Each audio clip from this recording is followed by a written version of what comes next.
Yes, indeedy, we are doing one of these videos. And you might be saying, Rich, well, you know, we haven't had all the paths yet. How can we kind of counter some of these champions? Well, it's nodes at the end of the day. The great thing about this is that we get to see different nodes. Whether or not it's the Elder difficulty or some of the lower difficulties, we get to see what the various different types of nodes are on these champions. And what I thought I'd do is get up ahead of this and go, right, well, let's create a spreadsheet of the various champions on the paths, on the different gates that is. Break those down into individual champions, break those champions with counters, and as well look at potential teams you can create and go into this difficulty and go, right, well, this is a really good team that can take me throughout to the boss. Because right in the early stages, you don't really need to worry about bringing individual champions to counter like two champions, which, you know, it's the main thing for a few of those paths. Like going against Wolverine and Vision there, like, well, one champion might even be able to counter two, or have one champion to counter one for another, and then maybe one champion for a boss or a backup champion for the boss. It could mean there's only 3 champions you need within your 5 champion allotted team. But in any case, let's get down to work and go with the general route. And by the way, if you've got better suggestions, then put it in the comments section, and I'll return back to this and update the spreadsheet as we see fit.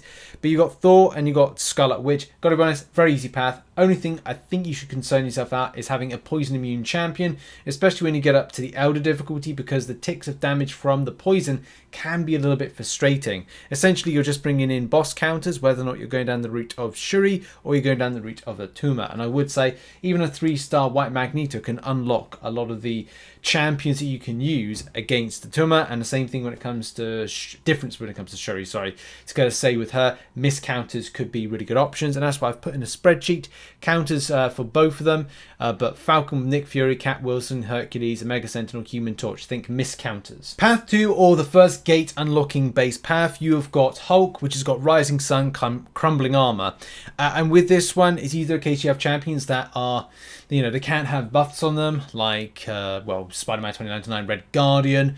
A lot of other champions as well to mention with that one, but as well you could have arm break immune champions. The Winter Soldier fight, on the other hand, does have Incinerate vulnerability, but also has Energy, Adoption, Ice, and Trial by Fire. I would say with this one, it's either going to be having a double immunity champion like Colossus and Mangog that have like both these kind of immunities. Those could be really good options. You could go down the route of Sassy and Warlock, but you may have to make sure that you don't get that Incinerates on you. Human Torch is the best counter for this to deal with it and those particular interactions. Path number 2, and that's all about your Wolverine and Vision. Now, I had some thoughts about this. I think with Wolverine, it's all about a case of heal suppression, where champions like Warlock do come in to be very helpful. Yeah, you can go down the Magneto route with it, but there are other options. You can use Human Torch, you can use Mr. Fantastic, Archangel, for example. But as well, when it comes to Vision, setting up that team is going to be very important for you. My own personal thoughts on this one is that with Arc Overload, which look, is going to be annoying, but I think one of the main annoying things is whenever you knock down with a special attack, you get an heal block on the enemy. And the problem is, if you've got what it says is, whenever the defender would gain power or health while under the effect of heal block or power lock, they are instead inflicted with a non-stacking passive. So try not to put a power lock on power lock champions, but power control will be important for Vision, and the heal block is something that you just have to kind of put up with because it's like got 5 seconds rotation. So you've got to look at that 5-second rotation on reducing the on kind of the heal block being on. Not so much with the armor break, but mainly when it comes to the heal block. And this is why I would say that maybe Penny Parker, Doctor Doom, Spider-Ham, and even Magneto could be like really good for that particular path and kind of build you through it. Potentially, so that's kind of a theory as well. With Key 3 and this particular path, it's the first time you go against any kind of number of champions that we've recently been going up against. So you'll have Thor, Scarlet Witch, you'll have Hulk, you'll have Winter Soldier, you'll have Wolverine, and you'll have Vision. So there's a nice check of 6 champions there. Now that doesn't mean to say that it's all doom and gloom with creating teams around it, because you can just think about your champion creation and who you're going up against. Funnily enough, Warlock can do a huge chunk of the fights. He's poison immune because so he can take on the likes of Scarlet Witch. He can also take on Winter Soldier, providing you kind of rotate around, kind of being aggressive and not losing out on the Incinerates, which he is not immune to. There's also Wolverine he can deal with, and potentially he could do some stuff with vision, especially with power control. So we just have a huge plethora of stuff. But as well, you can look to other champions to help out, whether or not it's Doctor Doom, Spider-Man 2099, and champions that have no buffs to take on Rising Sun. There are other options for that. I'm not just saying that because, you know, armor break immune champions could be options against that as well. And then kind of some champions for like the boss at the end, whether or not you go in Human Torch, whether or not you Nick Fury, Falcon, whatever you choose. Key number 5 is all about taking on Black Panther, Storm, and Hulkbuster. This time you're starting with 3 champions you're going up against. There are a few options to kind of think about with here. I think Black Panther's nothing really to worry about, and the same thing when it comes to Storm. Storm's all about suppressing the buffs. She builds prowess. What do you do to suppress prowess?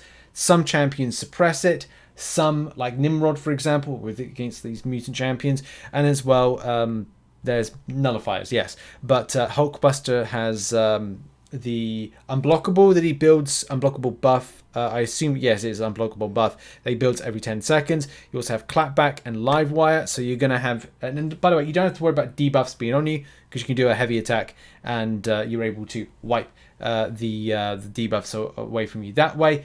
But there are other options to consider with that and that particular path. Like, what have we got here? So we've got, is it Jug? No, man, Black Panther, there we go. So, watch out for Bubble. Bubble Shield is the only thing to watch out when it comes to Black Panther.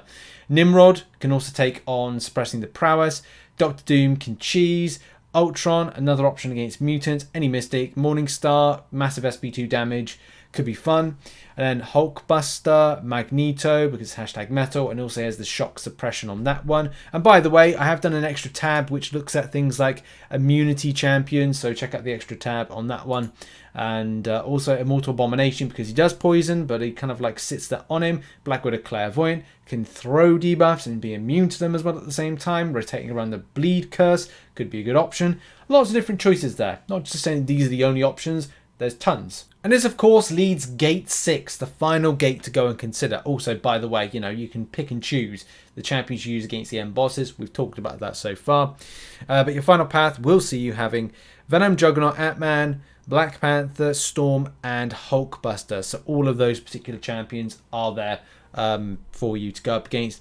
Creating a team around that, and again, as I said, you don't have to kind of stick to these particular teams. They're just merely suggestions, and as I said, we will try and expand this in a future video, kind of a follow-up, a part 2. But I'll give you a good example, like Black Widow Clairvoyant can take on a huge amount of stuff as a nullifier, so she could take on the likes of Venom, Juggernaut, Storm, and maybe Hulkbuster. That's 4 champions. Solely, it's not even a word, she can take on. You may want some other champions just for fun. Nick Fury, King Groot. I mean, Nick Fury really would be for Ant-Man, and that's the other thing when it comes to like Ant-Man. Like Ant-Man has this kind of reflective kind of damage. I don't know if I've mentioned that so far, but yeah, he has micro reflect, and that's something to worry about or kind of be a little bit concerned about with micro reflect. All the other stuff you can really kind of work around and make sure to throw special attacks when it's you don't have a power sting on you. Try and do this kind of like, you know, play into the node. But as well, when it comes to micro reflect, which is when the defender glances an attack, a portion of the damage is reflected onto the attacker. So you may want regen champions like King Groot to deal with that and mitigate the damage. The same thing with Namor, could be, you know, hitting that damage back if you've got high signature of that champion. So yeah, there's lots of different options there to take on, and think about your boss counters as well for that particular route. But as I said, there's some champions when it comes to nullifiers that can really deal with that Venom, that Juggernaut in order to suppress the Unstoppable, and also when it comes to Storm and Hulkbuster as well. So there's some really kind of cool options there for that. As I said, if you want more details, there is a spreadsheet which the link is in the description, and as I said as well, it will be something I'm going to expand on. Like, I'll be adding more champions to it, but as I said, we've got down at the bottom of the particular spreadsheet these tabs. So one says counters, one says immunities and counters, which looks at miss counters, auto block counters, stuff like that. That's just going to be helpful. Shout out to, I think it's Jarvis that produced this back in January of this year. I don't know if there's an up-to-date one, I'll have to see, but I'm sure we can get an idea of like champions or immunities that are going to be helpful for the different counters. So yeah, that has been the video. Thank you very much for watching. Thanks very much for supporting the content. I think this might be the last side quest orientated video, unless I might just do some like, you know, play through kind of stuff. But yeah, thank you very much for watching this video, supporting the channel over the last week as we kind of get ourselves geared up for more grinding in the game. Yeah, check out some other content located on screen, and I'll see you in the next video whenever that'll be. Cheers everybody, have a great day, bye bye.